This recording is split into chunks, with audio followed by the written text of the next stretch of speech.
कराची थाना अवामी colony police का दौरान पेट्रोलिंग डकैत गिरोह से कोरंगी नंबर 6 पर फायरिंग का तबादला। पुलिस की जवाबी फायरिंग से एक डाकू जख्मी हालत में असलहा समेत गिरफ्तार कर लिया गया। गिरफ्तार डाकू का दूसरा साथी पुलिस पर फायरिंग करते हुए फरार हो गया। इस हवाले से मजीद तफसीलात जानते हैं कराची से हमारे नुमाइंदे जावेद महमूद आराई से। जी जावेद, क्या तफसीलात हैं आपके पास, बताइएगा।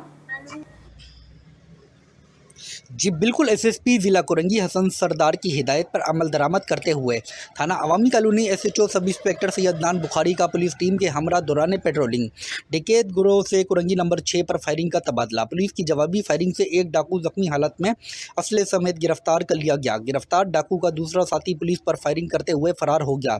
हेड मोरड एएसआई आसिफ के मुताबिक गिरफ्तार डाकू से असला, एक पिस्टल और छीने हुए मोबाइल फ़ोन बरामद हुए हैं। गिरफ्तार जख्मी मुलजिम की शनाख्त मोहम्मद आदिल और पंचर वाले के नाम से हुई। गिरफ्तार जख्मी डाकू को इलाज और कानूनी कार्रवाई के लिए अस्पताल मुंतकिल कर दिया गया। थाना अवामी colony SHO sub inspector सैयदनान Bukhari का कहना है कि गिरफ्तार जख्मी डाकू से इब्तदाई तफ्तीश के दौरान मालूम हुआ है कि पुलिस मुकाबले में गिरफ्तार जख्मी मुलजिम इंतहाई मतलूब अबू हुरैरा गिरोह का करिंदा निकला, जबकि खतरनाक गिरोह लांडी, कुरंगी, शालती, मलीर और अल्फला में इंतहाई सरगर्म था।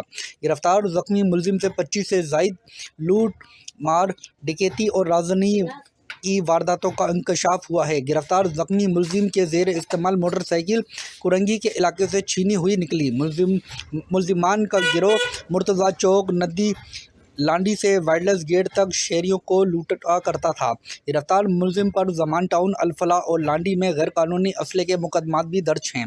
गिरफ्तार जख्मी मुलजिम से इंटेरोगेशन का अमल जारी है।